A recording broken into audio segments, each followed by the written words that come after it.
What's going on, you guys? EP09 back here with another video, and today I've got a few real cool updates for you guys. We're going to talk about the upcoming Arnold Classic and who's planning on competing and who's planning on not competing.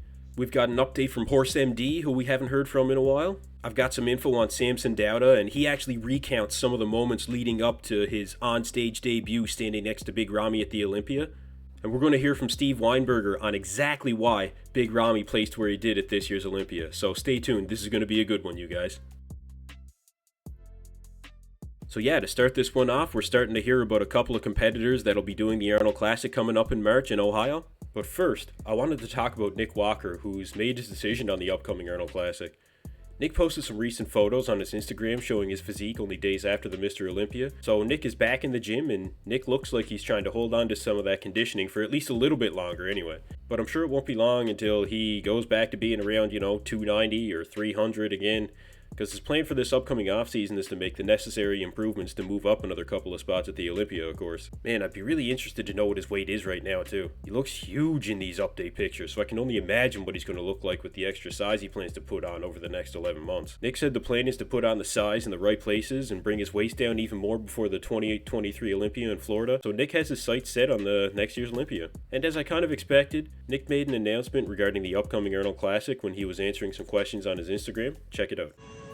I will not be doing the Arnold this year. I will be focusing on just the Olympia, taking some downtime, and making as much needed improvements as possible. No, I am not doing the Arnold this year. So there you have it. Nick Walker will not be doing the Arnold Classic in Ohio this year. Nick has the blinders on now, and he's got his sights set on the Olympia coming up. And I'm really not surprised. I mean, he won the Arnold Classic title in 2021, and he still managed to secure that 5th place spot in the Olympia, but Nick just wants that Olympia title so bad, and you know what? He's obviously really focused on that. So we'll be looking forward to following Nick on his progress in next year's Olympia. But there is one guy that's going to be doing the Arnold Classic coming up. Samson Dauda made an announcement on his Instagram that he does intend to do the Arnold Classic coming up during questions from his fans on Instagram. Check it out. Our next competition will be the Arnold Classic.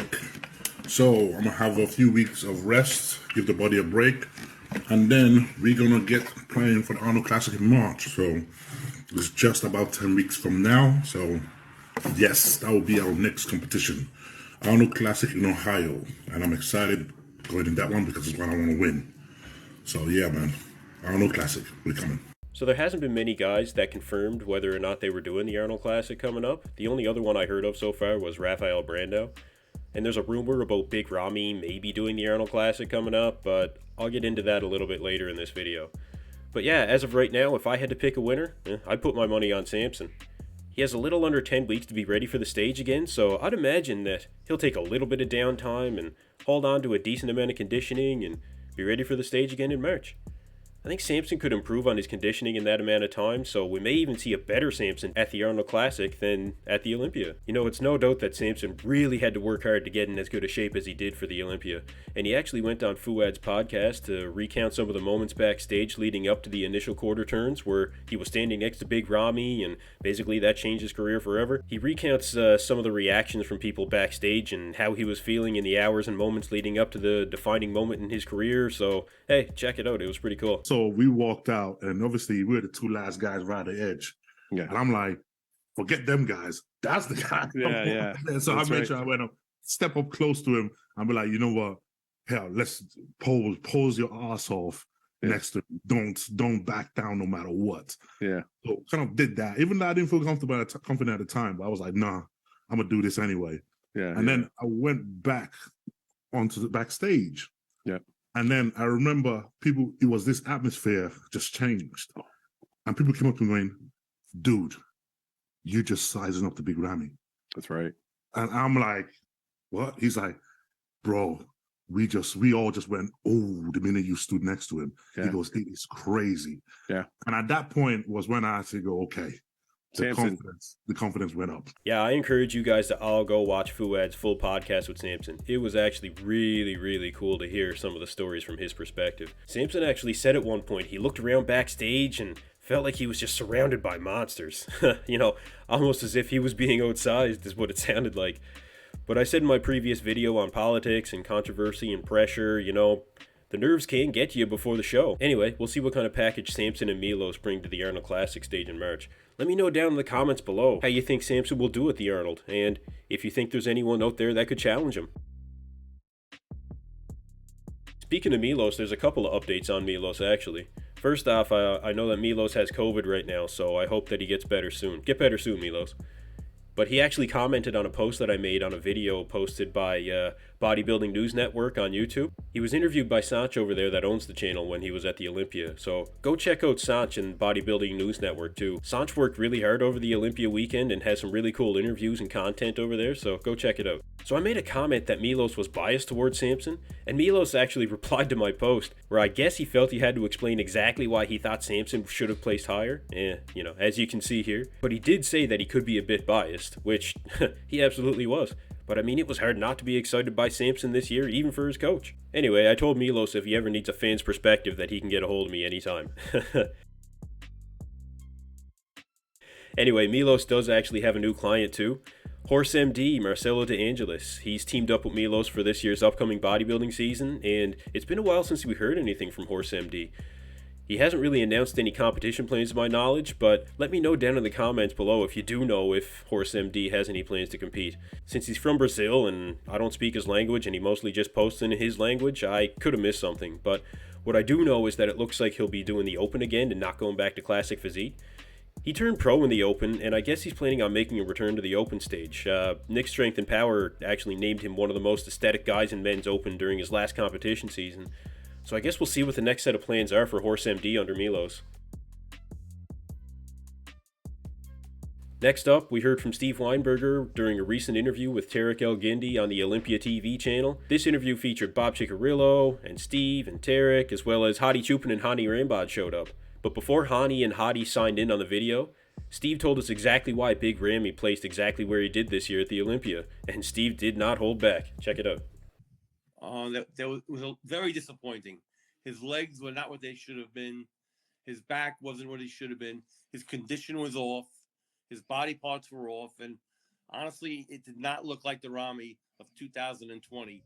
More of the Ramy of 2021, just even in worse condition in 2021.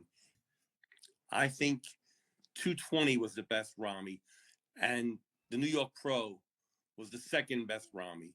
But those two were a lot closer to 21 and 22. 21 and 22 were not the real Ramy that we know. I don't know whether he has a back injury or a shoulder injury, but there's some problem somewhere with him. I don't know what it is, but something's not right.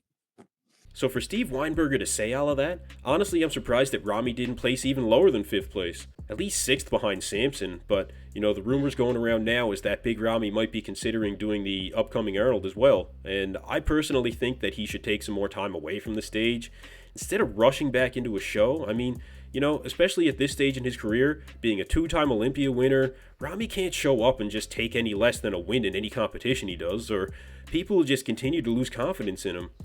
And I think the 10 weeks or so from the Olympia is just not enough time to make the necessary improvements that he needs to make in order to get back to that conversation for winning these major shows like the Arnold and the Olympia. I just hope the people around him are honest enough to tell him where he stands, and I hope Ramy can be honest enough with himself, really. Anyway, we'll see what he decides to do. You're at a point in your life where you don't need to train heavy, and I believe Ramy's at that point too. The bigger you are, the tougher it is. But also look at Ronnie. Look how big he is. Look how big he was. It's hard because in their mind, even today, Ronnie still wants to train hard. They don't listen to their bodies. They know what got them there, and they think that's what they need to keep them there, and that's not necessarily true. It's funny that Steve mentioned how heavy and hard training for Ramy might not be the best thing for him right now, and how he mentioned, Ronnie Coleman and how heavy and hard training might not be the best option. But it's funny because next up, and I thought this was pretty cool to see too, during the Olympia weekend, Jay Cutler and Ronnie Coleman got together for a workout where they filmed a video doing some back and biceps, which, it looked like they were training relatively hard and heavy, actually. Ronnie just can't help himself in the gym, man, but we all know that about Ronnie, and I'm certainly not going to tell the GOAT what he should or shouldn't be doing in the gym. There we go. Check my form. How's it look? Look really shitty right here. Considering that Jay's 49 and Ronnie's 58, and he's been dealing with his injuries relating to bodybuilding for years now, they both still look pretty good in the arms department, especially Jay. I'd say Jay decided to go back up a few pounds, in order to continue promoting his supplement line and his podcast and all of the bodybuilding relating things that he does. But yeah, if I can look as good as either Jay or Ronnie when I get up to that age, I probably won't complain. But hopefully with less injuries than Ronnie, though. With all due respect to the king, of course, the GOAT. But yeah, I just thought that was cool to see. Ronnie and Jay, they had some of the most epic onstage battles that bodybuilding has ever seen. So it was pretty cool. Anyways, that's it for this video, you guys. Let me know down in the comments below. How do you think Samson will place at the upcoming Arnold Classic? Do you think HorseMD is making a good move to go back to the Open? Can Ramy improve enough to come back and win the Arnold Classic coming up? Leave me a comment down below. I'd love to hear from you guys, and I try to answer every single comment that I can. Thanks for tuning in to EP09. Be sure to like and subscribe.